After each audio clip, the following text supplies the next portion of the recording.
కారణాలు చాలాసార్లు ఒకరే ఉంటారు గ్రామాల్లో. సరే, ఈ పాడుతా తీగ జడ్జెస్పై ప్రసక్తి ఆరోపణలు, సింగర్ ప్రసక్తిపై కౌంటర్ దాడి ఏ రకంగా చూడాలి? ఆ దాడి అలాగని కాదు, మనం మాట్లాడుతున్నప్పుడు కూడా ఇష్టం వచ్చినట్లుగా మెసేజ్లు పెడుతున్న నేపథ్యం అసలు ఎటుపోతుంది? నిజం వర్మ, నిన్న మనం మాట్లాడింది నిజానికి చాలామంది దాన్ని అప్రిషియేట్ చేశారు. ఇది చూడండి sir, national media Hindustan times చూపిస్తున్నాం మీరు. హిందుస్థాన్ టైమ్స్ హిందుస్థాన్ టైమ్స్ చూపిస్తూ ఉంది ఏమంటే 18 ఏళ్ళ అమ్మాయిని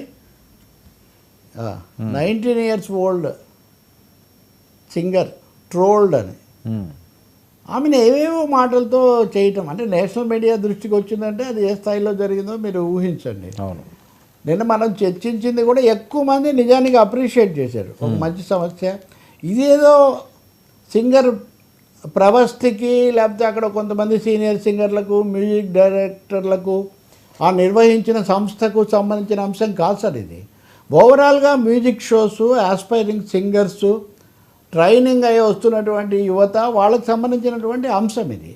ఆమె కొన్ని అంశాలు ముందుకు తెచ్చారు. నాకు ఇలా జరిగింది, నన్ను బాడీ షేమింగ్ చేశారు, నన్ను పర్టికులర్గా డ్రెస్ చేసుకోమన్నారు, ఏదో కొంచెం ఎక్స్పోజ్ అయ్యే విధంగా. మూడోది, నేను కోరుకున్న పాటలు నాకు ఇవ్వలేదు. నాలుగవది, మా అమ్మని కూడా అన్నారు. ఇలా ఒక 5-6 ఆ అమ్మాయి బాధతో చెప్పింది అనుకోవాలి. నేను ఇంకోటి కూడా చెప్పాను, ఆమె చెప్పినవన్నీ 100% రైట్ అయ్యుండొచ్చు, కాకపోవచ్చు, కానీ ఆ యువత యొక్క బాధను అర్థం చేసుకోవాలి. గాయకులుగా వాళ్ళు వచ్చినప్పుడు వాళ్ళని ప్రోత్సహించి మనం తీసుకోవాలి. కానీ మీరు మిగతా షోల్లాగా, మిగతా కమర్షియల్ షోల్లాగా మ్యూజిక్ షోను చూడకండి. అవును, నిర్వాహకులకు ఉండొచ్చు, లేదా ప్రసారం చేసే వాళ్ళకి అది ఉండొచ్చు, కానీ నేర్చుకునే వాళ్లకు, దాన్ని ఆస్వాదించే వాళ్లకు సంగీతం అంటే చాలా గౌరవప్రదంగా, చాలా ఆస్వాదన, మానవీయంగా వాళ్ళు చూస్తారు అని. ఒకవేళ అమ్మాయి మాట్లాడిన దాంట్లో పొరపాట్లు ఉంటే కూడా మీరు పెద్ద మనసుతో వినండి, వాదనలతో కాదు, మనసుతో విని మరింత పైకి రావడానికి ప్రోత్సహించాను. ఆమె ఇంకో ఫిర్యాదు, వెడ్డింగ్ షోలు చేసినందుకు కూడా నన్ను తప్పు పట్టారని. ఇవన్నీ అండి. ఆ తర్వాత నాకు పేర్లు చెప్పడం పెద్ద ఇష్టం లేదు, కానీ ఓకే, చాలా సీనియర్ సింగరు, ఫేమస్ సునీత గారు ఒక వీడియో విడుదల చేశారు. ఆ తర్వాత ఆ కార్యక్రమం నిర్వహించిన సంస్థ తరఫున కూడా ఆమె ఆర్గనైజ్ ఎవరో ఉంటారు కదా, ఆమె కూడా చేశారు. కార్తీక్ ప్రవీణ గారు. నిజంగా ప్రవీణ గారు కనీసం ఆయన సమాధానం ఇచ్చారు.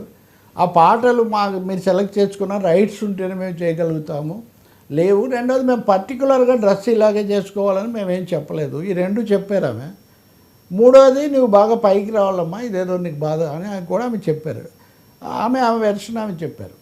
ఇంకా గాయని గారేమో, సీనియర్ ఏమో, దాదాపు ఆమె చెప్పినవి ఒక విధంగా ఈ అమ్మాయి చెప్పిన వాటిని ఆమోదించే విధంగా ఉన్నాయి. ఎందుకంటే ఆ తర్వాత ఆ పాప మళ్ళీ విడుదల చేసింది ఇంకొక వీడియో కూడా. ఈమె ఏమన్నారు, చిన్నప్పుడు నువ్వు ముద్దుగా పాడుతున్నావు అన్నాము, అంటే బాగా ముద్దుగా పాడుతున్నావు అన్నాము, చిన్నప్పటిలాగా ఇప్పుడు కూడా తర్వాత కూడా చూడడం అనేది ఎలా కుదురుతుంది? పాటలకు సంబంధించి రైట్స్ ఉంటాయని మీకు ఇవన్నీ కూడా తెలియదా? నేను వేదిక దగ్గరికి వచ్చి నిన్ను దగ్గరకు తీసుకొని నువ్వు ఎమోషనల్ అవుతున్నావు, నువ్వు ఇదే అవుతున్నావు, నువ్వు ఒక స్థిరంగా ఉండలేదు, ఇట్లాంటివేవో నీకు చెప్పలేదా?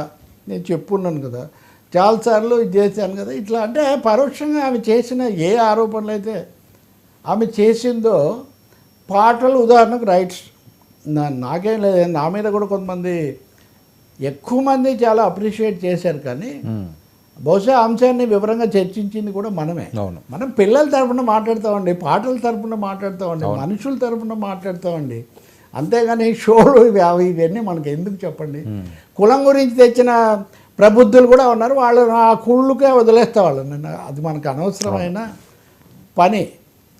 ఆమె అంది కదా, మళ్ళీ అమ్మాయి ఇచ్చిన జవాబులో, నన్ను ఏ పాట అయితే పాడొద్దు అన్నారో తర్వాత ఆ పాట వేరే వాళ్ళు పాడారు, కాబట్టి రైట్స్ ఇష్యూ ఇక్కడేం లేదు. రైట్స్ ఇష్యూ ఉంటే ఎలా పాడతారు కదా? కాబట్టి ఆమె అడుగుతుంది, మళ్ళీ ఏం జవాబు చెప్తారో నాకు తెలియదు. కానీ రెండవది, నన్ను పలానా విధంగా డ్రెస్ చేసుకోమని చెప్పారు. ఒక అంశం ఇక్కడ మనం గుర్తించాలి. మీడియా గురించి, సినిమాల గురించి చాలామందికి చాలా అభిప్రాయాలు ఉండొచ్చు. సార్, మీరు ఏదైనా చేయించాలి నాతో అనుకుంటే మీరు చెప్పరండి, ఆయనతో చెప్పిస్తారు నాకు. వర్మ గారు చెప్పారు, నాకు వచ్చిన లెటర్లో అదేం ఉండదు. అవును.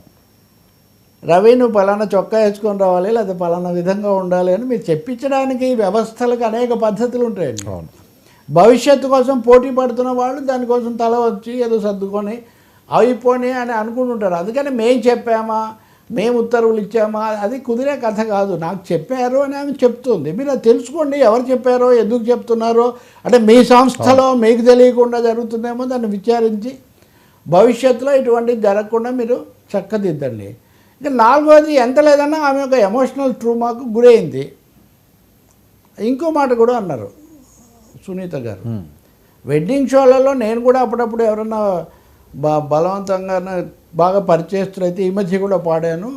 ఆ రోజు ఆయన అలా అన్నది ఆయన వ్యక్తిగత అభిప్రాయం. అంటే ఆయన అన్నారు, ఆయన వ్యక్తిగత అభిప్రాయాన్ని మీరు చెప్తున్నారు, ఓకే, అగ్రీడ్. కానీ అన్నమాట అయితే నిజం. ఇంకా ఆ పాప ఆ అమ్మాయి మాట్లాడిన దాంట్లో ఇంకెవరో సన్నాసి ఇప్పుడు కూడా నా ఫోన్లో ఉంది, మీకు ఎందుకని నేను చూపించట్లేదు, కానీ బాడీ షేమింగ్ వీడియో కామెంట్స్ ఇప్పుడు కూడా చేస్తున్నారు. అసలు మాట్లాడడం ఏంటంటే, ఇంకో మాట ఏంటంటే వీళ్ళల్లో మాట్లాడేది, మేమేం మీకు వేదిక కల్పిస్తున్నాము, మేము మిమ్మల్ని ప్రోత్సహిస్తున్నాము, మేము మిమ్మల్ని ఎంపిక చేస్తున్నాము. ఇవన్నీ నిజమేనండి. ఎన్టీ రామారావు గారికి రామో బ్రహ్మం గారు, ఆయన కృష్ణవేణి గారు మన దేశం సినిమాలో అవకాశం ఇచ్చిన మాట నిజమే. కానీ ఎన్టీ రామారావు అనే ఒక పదార్థం అక్కడ ఉంది కాబట్టి మీరు ఇచ్చారు.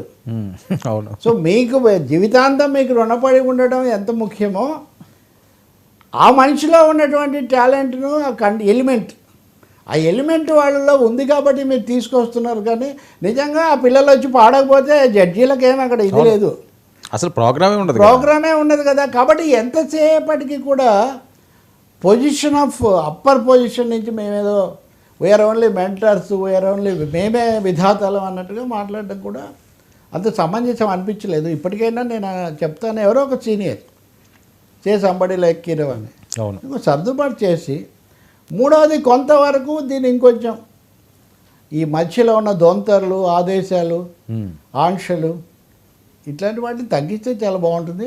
ఏమీ లేకుండా ఆమెను బలపరుస్తూ కూడా అనేక మంది వచ్చారు. మాకు కూడా అనుభవాలు ఉన్నాయన్నారు. గతంలో డ్యాన్స్ పోటీల్లో ఒక మాస్టర్ను తీవ్రంగా అభిశంసించిన సంగతి కూడా మనకు తెలుసు. పిల్లల షోల విషయంలో ఏం జరిగిందో కూడా మనకు తెలుసు.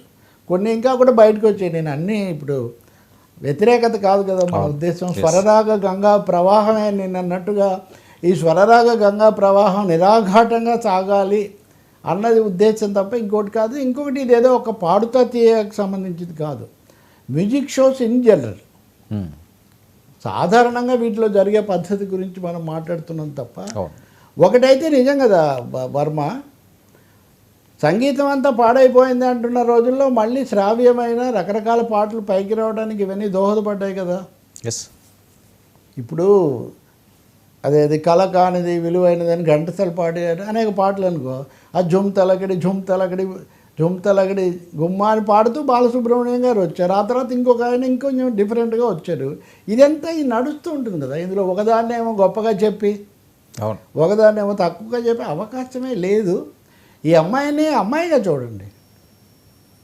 ఆ అమ్మాయి ఏదో ఎవరితోనో తగాదా పెట్టుకున్నట్టుగా, తన ఇంట్లో తల్లి చేసిన నచ్చలేదని పిల్లవాడు పాపం అంటే ఎలా చూస్తాం సార్ వాళ్ళని? మనం అరిచితే అప్పుడు ఆ క్షణానికి అరిచినా మళ్ళీ తల్లి తప్పకుండా పిలిచి అన్నం పెడుతుంది. సో అమ్మాయిని ఒకసారి బుజ్జగించండి, ఆమెతో మంచి షో చేయించండి. ఎవరైనా ఇనిషియేటివ్ తీసుకొని ఈ ఆరోపణలకు విమర్శలకు గురైన వాళ్ళు షో చేసుకొని సంగీతం యొక్క ఉదాత్తతను, సంగీతం యొక్క ఔన్నత్యాన్ని చాటండి అని చెప్తాను నేను.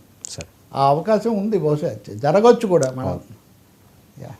సార్ సుప్రీంకోర్టుపై ఉపరాష్ట్రపతి గారు కానీ ఇప్పుడు నేను హిందుస్థాన్ టైమ్స్లో మీకు చూపించినట్టుగా ఆ అమ్మాయి మీద అసభ్యంగా నా వీడియోలో పెట్టినప్పుడు కూడా ఒక కామెంట్ చేశాడు. As N elder, as a father, భయంకరం అనమాట. ప్రతిదానికి ట్రోలర్ సైన్యం బయలుదేరిపోయి ఇష్టానుసారం ఏది పడితే అది మాట్లాడి, వాళ్ళకు అమ్మాయిలు ఉండరా, వాళ్లకు అక్క చెల్లెళ్ళు అయితే ఇంకోరు ఉండరా, ఎవరు మనుషులు కాదా అసలు వాళ్ళు? ఎందుకు జరుగుతుంది ఇది? ఇదిగోండి, అదే షీ అలైజ్ ఎంబరాస్మెంట్ ఫ్రమ్ ఎట్సెట్రా అక్కడ. కాబట్టి చాలా దారుణమైంది. యా మీరే